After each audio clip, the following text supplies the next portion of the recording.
It's been a busy week in Hong Kong racing. Last Sunday, we had the final group races for the season, while Wednesday night's meeting at Happy Valley was significant for both the trainers and the jockeys' titles. And we're going to be discussing all of that and more here on Hong Kong Direct this time. Here's what's coming up on the show today. Things are really hotting up in the trainers' title. Ricky Yu's led for a long way, but the challenges are coming from Tony Cruz and particularly from Francis Loy. Plus, we'll be catching up with Matthew Poon and weighing in this week, a jockey, of course, affectionately known as the Poon Train. I'm Edward Sadler. It's a pleasure to have your company on the show this week, and it's also a pleasure to be joined by Adam Campton from the Hong Kong Jockey Club as our special guest. Adam, welcome to the show. Looking back at last Sunday, first of all, you couldn't begrudge horses like Jolly Banner, the veteran, or Dances with Dragon, who's in great form, as taking out those two feature events. G'day, Ed. It's good to be on the show again. No, you're spot on. It was good to see Jolly Banner, the old boy, put another group race next to his name. He's a good old horse. Matthew Poon rode him a treat. Ricky Yu continues to get his horses to fire, and Dances with Dragon. It was great to see young Keithy Young ride a winner on the big stage, and Casper's done an incredible job with this horse since he's got him. He has. He's won 4 from 6 since joining the Found stable. We'll talk more about both of those races in a moment, but let's have a closer look at them in our review with Doug Chalmers. As Hong Kong enters the hot summer months, Sha Tin played host to the final group races of the season last Sunday. Hong Kong's highest-rated 4-year-old, Thanks Forever, was out to make it back-to-back group-level triumphs in the Group 3 Premier Cup over 1,400 metres. However, John Moore's Charge struggled under the top weight of 133 pounds, and instead it was leading trainer Ricky Yu who took the prize with admirable veteran Jolly Banner. Jolly Banner's taking the gap from Thanks Forever. Perfect Matches still in front. Jolly Banner's coming very fast. It is Jolly Banner and Matthew Poon. The second of the day's features was the Group 3 Premier Plate over 1,800 metres. 2019 Hong Kong Derby winner Furore, Champions Mile winner Southern Legend, and Derby place getter More Than This looked to be the main contenders, but Dances with Dragon had other ideas. It's Dances with Dragon in the lengthening shadows of the solar eclipse, and Dances with Dragon, and Keith Young has destroyed them. Dances with Dragon's triumph was significant for his rider Keith Young, as it was his first group race win in his career in what's been a tough season for the former champion apprentice. Very happy, mostly for Keith. You know, he needed this winner. I'm glad that I stuck with him and give him the chance to do that, and you know, hopefully now people can see again. You know, there's one of the local boys coming out and getting a Group 3 done. You know, it's wonderful for them, and I'm sure he's needed that win to pick up his morale and just get him in a good place now. So hopefully he'll get some opportunities coming into the new season. Nearly 9 months after Full of Beauty took out the first group race of the season, the National Day Cup, the curtain has now fallen on the pattern racing season in Hong Kong. It's been a unique journey for several reasons. On the track, it's been full of highlights. The Japanese domination of the Hong Kong international races, Beat the Clock and Exultant wrapping up Group 1 doubles, and Beauty Generation becoming Hong Kong's $100 million man. The final showdown for Hong Kong's best horses will be next month, when the Champions Awards takes place after the final meeting of the season. And there's plenty of debate as to who should be Horse of the Year. But first of all, Adam, let's stick to what happened on Sunday, starting off with Jolly Banner. He's an 8-year-old. He'll be 9 in August, but he just keeps on finding ways to win these big races. Yeah, he does. The money suggested that he was going to run a race too because they supported him late. As I said, Matty Poon rode him an absolute treat, and Ricky's done a really, really good job with this horse. It looked like a bit of a feel where Perfect Match was probably going to dominate, but no, Jolly Banner, the old boy, he stuck his head out, and it was another good performance from him. Second Group 3 win of his career, but he's been a model of consistency really throughout. From that then to Dances with Dragon, Casper Founds has done a fantastic job with the horse. He's won 4 from 6 since joining his stable. He's gone from Class 3 to Group 3 under Casper's care. How much more is there with him, do you think? Looks like there could be a fair bit left in the tank after that win. Yes, he did have to carry the light weight, but it was a very, very good performance. As we said, yes, Casper's done an incredible job with him, and thrilled for Keith Young. It's been a tough season for him, but he's continued to keep a smile on his face. He's working hard, and hats off to Casper for keeping him on.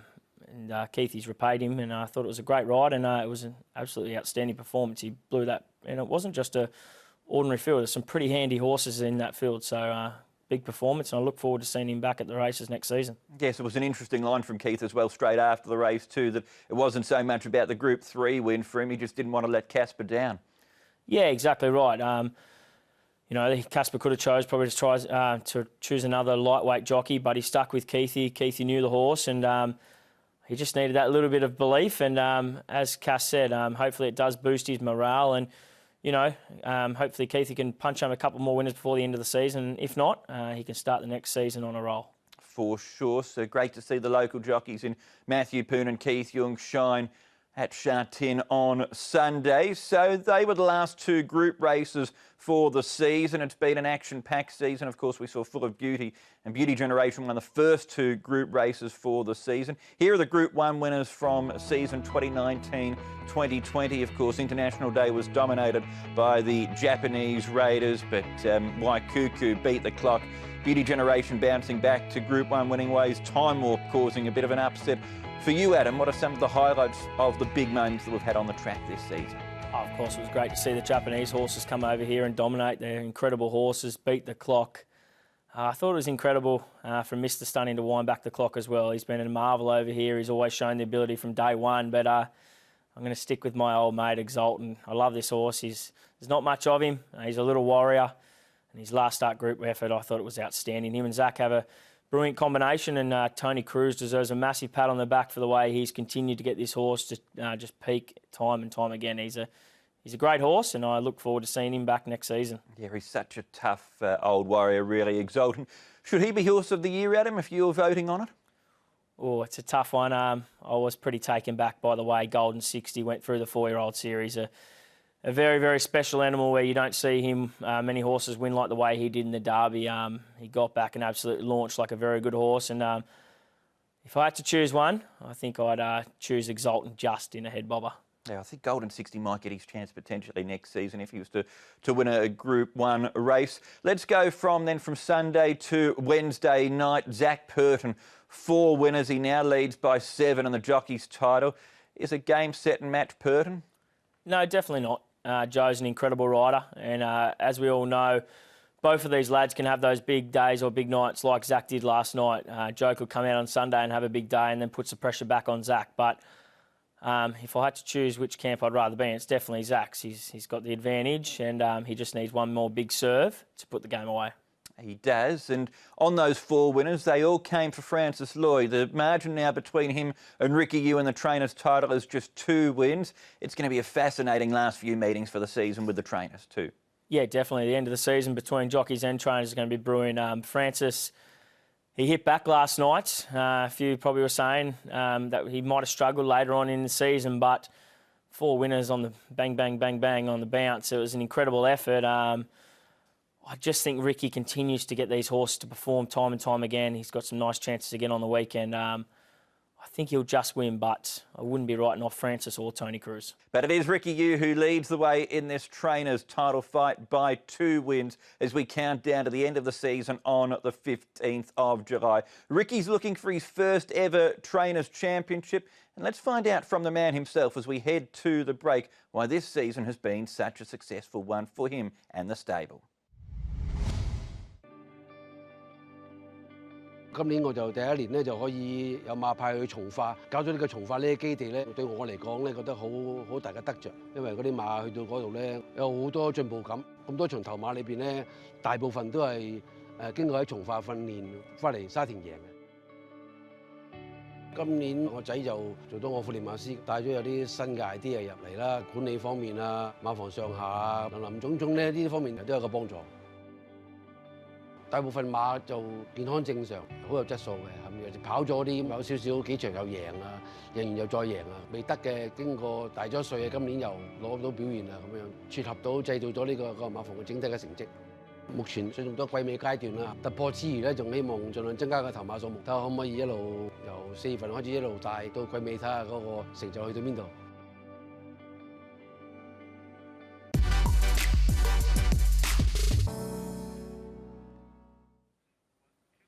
Welcome back. You're watching Hong Kong Direct. We're coming to you a day earlier this week as we're racing on Saturday at Sha Tin this weekend in Hong Kong. And if you want a full race-by-race preview of the meeting, go to the Multimedia Showcase section of the HKJC website and you'll be able to find Racing to Win with all the tips and analysis. Plus, if you follow our special guest, Adam Campton, on social media, he'll also be posting his thoughts on the meeting there. Before we get to Adam's thoughts on Saturday's racing, though, it's time for the latest instalment in our Weighing In segment. And this week, we're weighing in with Matthew Poon.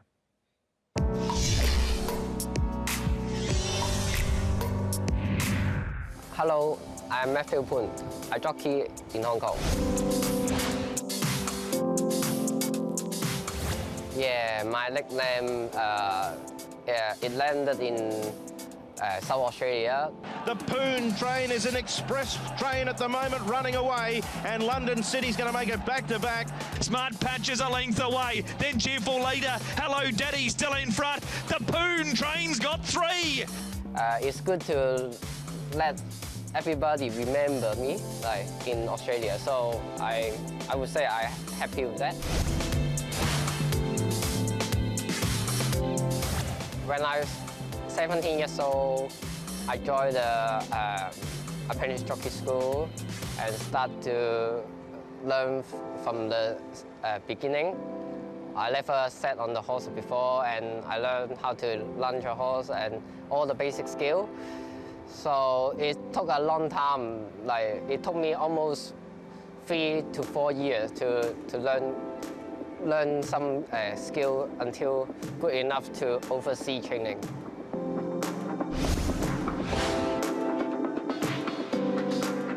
In Australia, my boss, Richard Jolly, is a nice man, and he taught me a lot about the racing and horses and positive thinking. It's Jolly Banner, so we won the good feed in Hong Kong.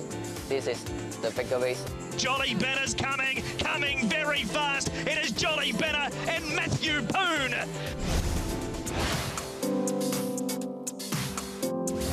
I got 4 wins in Happy Valley. I can tell you I can't sleep that night. Yeah, I keep watching the replay. It's still Inventor that holds the call. Divine Boy is clattering home, but it's going to be another one for Matthew Poon, the golden boy.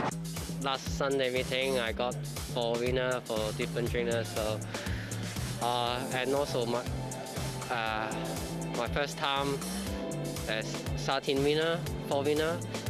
Perfect Matches still in front. Matthew Poon stares at 4, grabs 4. What a day! I really like Stack's style. He like a really textbook. But now, I think I can, you know, Vincent Ho, like he going really well this season, and he had lots of success and he improved a lot. I think he really showed us we can do it.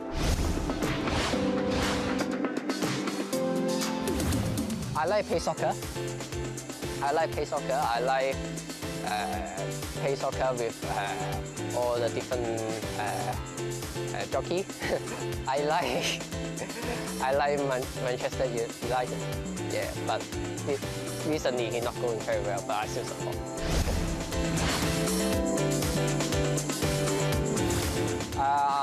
I'm not married yet, but I have a puppy.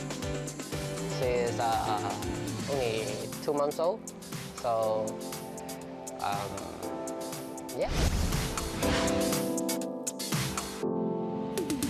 Oh, very simple. Want to be the best local jockey first, and next step we'll find out. Yeah.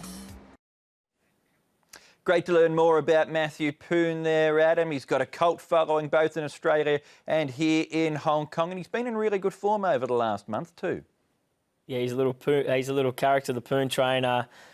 got a massive following back home in Australia, and don't worry, plenty of fans over here are starting to realise that the young lad can ride too. He's recently comes off 4 winners at Sha Tin, where he had a huge day, used his brain. He's a young lad going forward, and if he does want to be the best local jockey in Hong Kong, it's going to be tough because we do have Vincent Ho, who's a star young rider, but he's going the right way.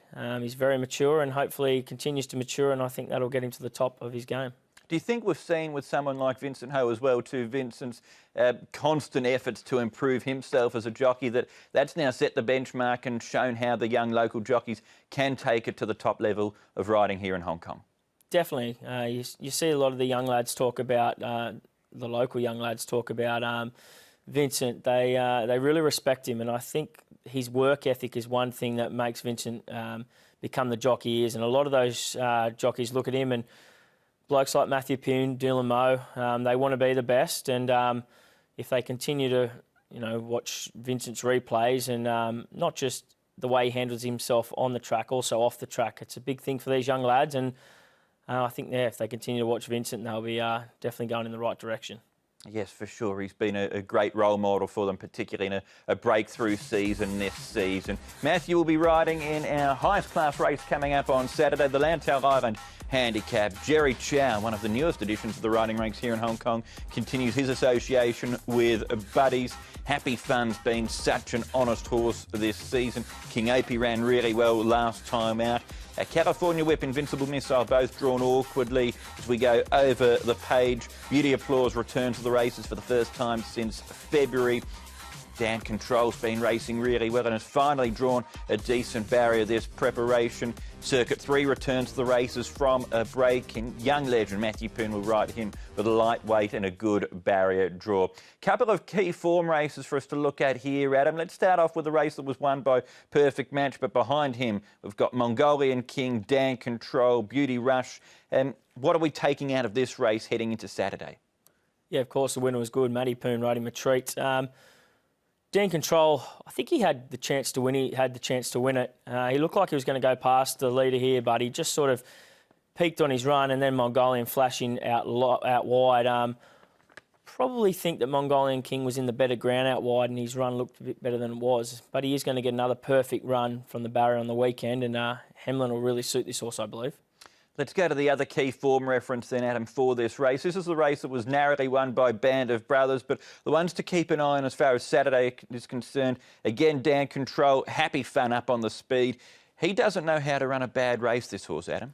No, he doesn't. Danny's done a great job with this horse, and I remember last season when he got his win under Grant Van der Kerk. It was a big win. He stuck on well, and it showed that he was going to be a nice horse this season. He's continued to deliver time and time again, and as I said, Danny's done a really good job with him, and I thought his recent trial was really, really good, but he is going to need a touch of luck from that wide draw on Saturday. And there does look to be a bit of rival pace in the race, doesn't there, with the likes of Buddies in it too? Yeah, definitely. I think a few will go forward, and it might set it up for one of those horses that get a nice cushy run in behind the speed. Couple of others I wanted to ask you about. Beauty Applause, who's back from a break. He's got a good record, and even when he was beaten a couple of times recently, they were behind pretty handy horses. And also Circuit 3, who was also racing really well, and there's another one coming back from a bit of a break. Yeah, Beauty Applause, a very flashy horse. John's done a great job with this horse, and I don't know if he is ready to win again. I thought his last start effort was okay, pretty plain, but he's had a recent trial, which was good. I think he's just going to find a touch of luck to get in from that wide draw. Circuit 3 on with him on the weekend. I think his recent trial was really good. Yes, he's had a setback, but his form this season has been really good.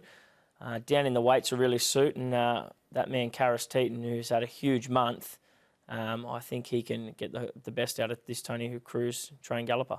Yes, both jockey and trainer are in good form. The horse is drawn beautifully in gate number 2. So in a race where there are a few chances, would he be your tip?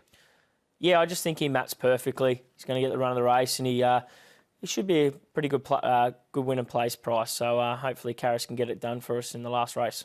Okay, so in the last scene, Adam's pick is number 13, Circuit 3. The next 3 meetings in Hong Kong are all coming up at Sha Tin. Saturday racing this week. The first event is due at 1 o'clock, and then Wednesday afternoon, public holiday racing on the 1st of July before the triple header of Sha Tin meetings is rounded out next Sunday at Sha Tin. For a big day of racing there as well too. Adam, thank you very much for your time. We're going to finish this show as well too with one of your highlights of the season, Exultant winning the Champions and Chater Cup. Another example of why he's such a tough, honest horse. Thanks for having me on the show, Ed. Wish everyone all the best for the end of the season, and yes, I do enjoy watching Exultant's replays. So do I. So let's finish the show then by looking back at Exultant winning the Champions and Chater Cup, the final Group 1 of the season. That's it for this episode of Hong Kong Direct. But make sure you join us as well for a special Monday edition of the show where we'll be catching up with John Moore as he prepares to depart Hong Kong racing. That's it for this time though. Thanks for watching. We'll see you next week. 8 lengths over them at the 1200. They're halfway in the Standard Chartered Champions and Chater Cup, the last Group 1 of the season.